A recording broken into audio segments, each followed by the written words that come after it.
Hello, everyone. I am Chuang. Let's draw the body of Yangchuanosaurus magnus.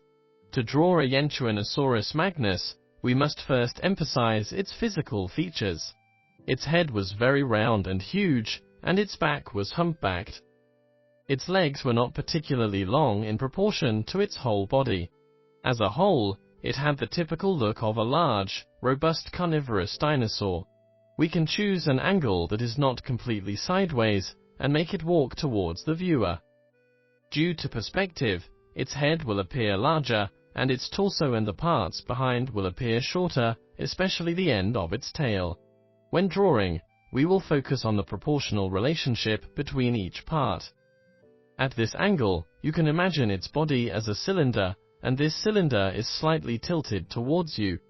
Finally, we should pay attention to the entire drawing process, compose the picture first and then gradually add details. Now, let's draw the body of Yangchuanosaurus magnus. We first outline the shape of its head with a very light dotted line.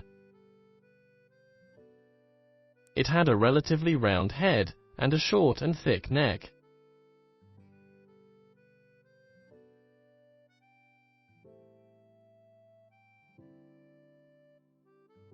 Then, we roughly outline its torso.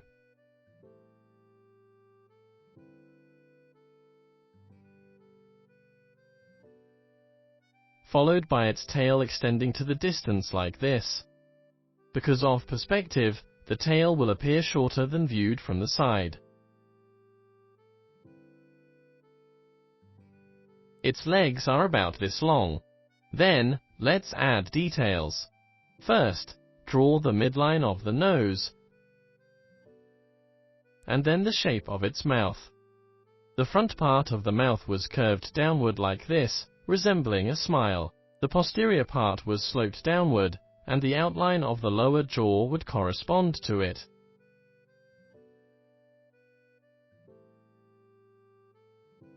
Then, extend the line upward along both sides of the midline, and draw 2 rows of keratinous structures atop its head. The keratinous structure ended in a small bump.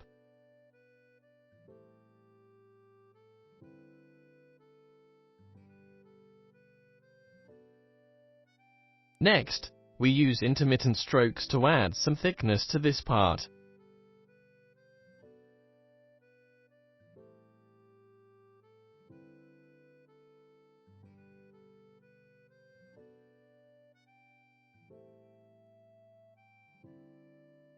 Now, complete the nostril on this side, and finish the outline of the mouth. Then, we draw the horn-like structure above its eyes, followed by the eye socket and a small eye.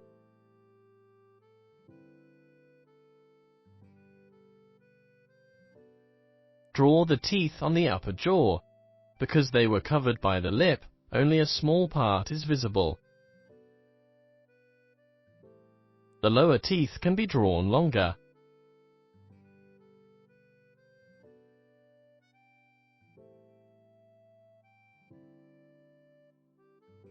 There were muscles here at the corner of the mouth. Next, we draw its lower lip, with more gums exposed.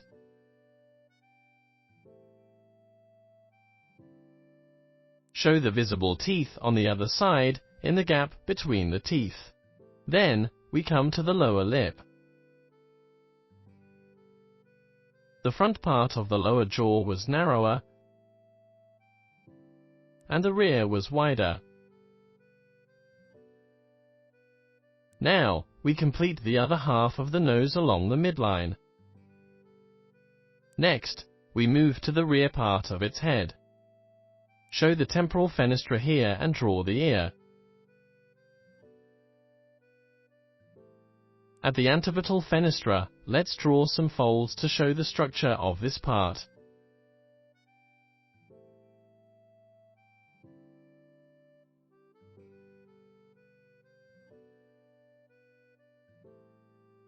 Then, we move backward to draw its neck. Let's first draw a row of spikes, along the midline of the neck. There was a group of muscles diagonally upward here on the head. Moving downward, thicker muscles were located here. Then, there's its throat. Then, draw the squeezed flesh on the back of the neck caused by raising the head. We draw the contour of the back. Then the chest.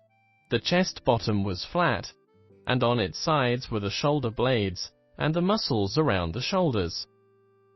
Then, let's draw its forelimbs. The upper arms were very thick, and the forearms were slightly thin and small.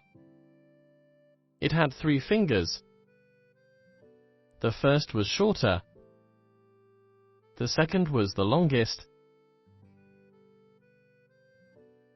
And the third was somewhere in between.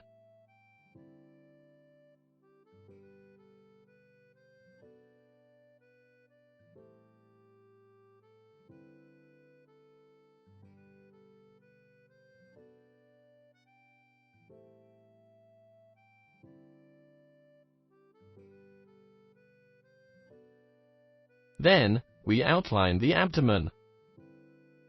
Now, we draw its legs from the pelvis. Draw a set of folds between the thigh and torso.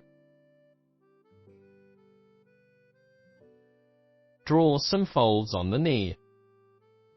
Draw the calf to be muscular and the ankle to be more skinny. Its soles stood up. Then, we draw its 3 toes for walking. It still had a small toe on the inside, but we can't see it from this angle. On the instep, we draw some large scales.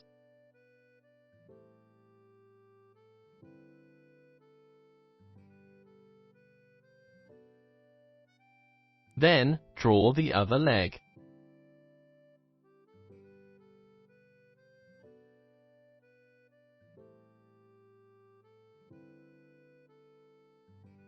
The small first toe can be seen on the other side, but the outermost toe is blocked.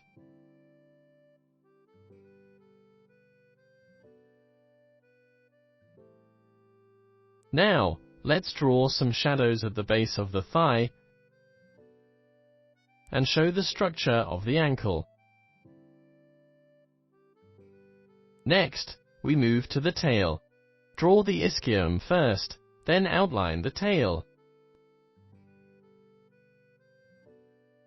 We draw the tail extending backward and curving into an S shape.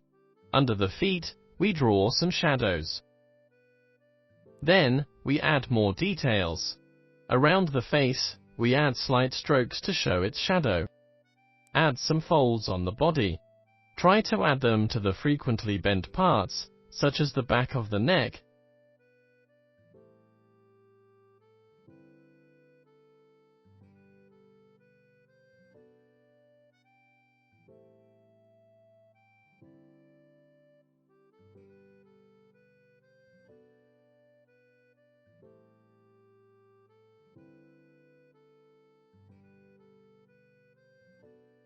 The root of the arms,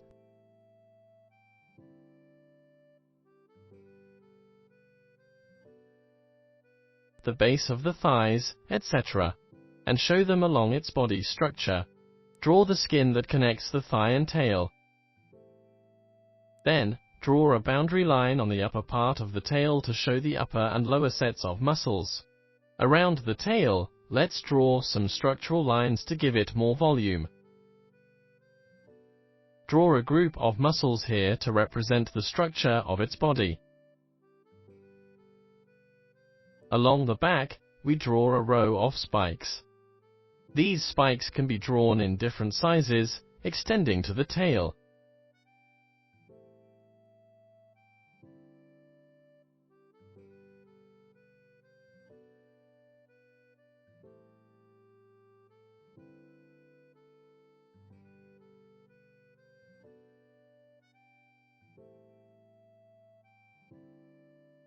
Then, we add the scales onto the feet.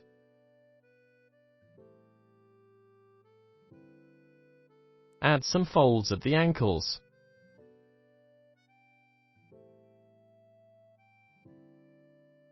In the lower and posterior parts of the body, we can add more strokes to make the body look more rounded. There were triangular muscles at the shoulders. Next, we add folds to the elbows and wrists of the arms. The dorsal side of its fingers also had large scales like the toes.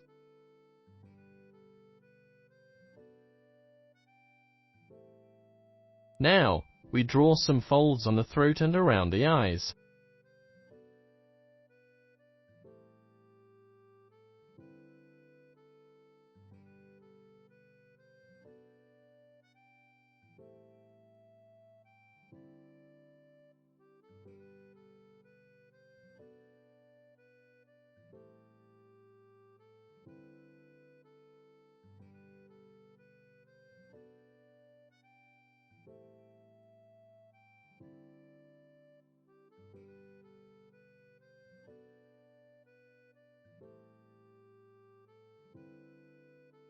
We can also draw rows of scales around the mouth.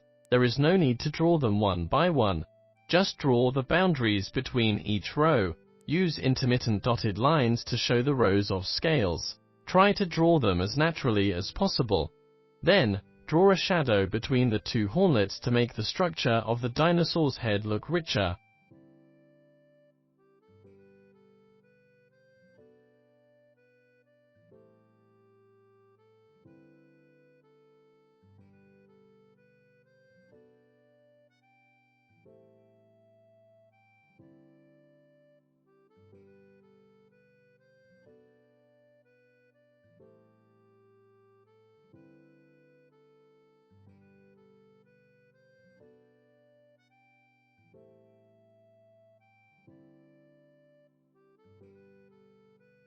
Finally, refine the shadow on the ground.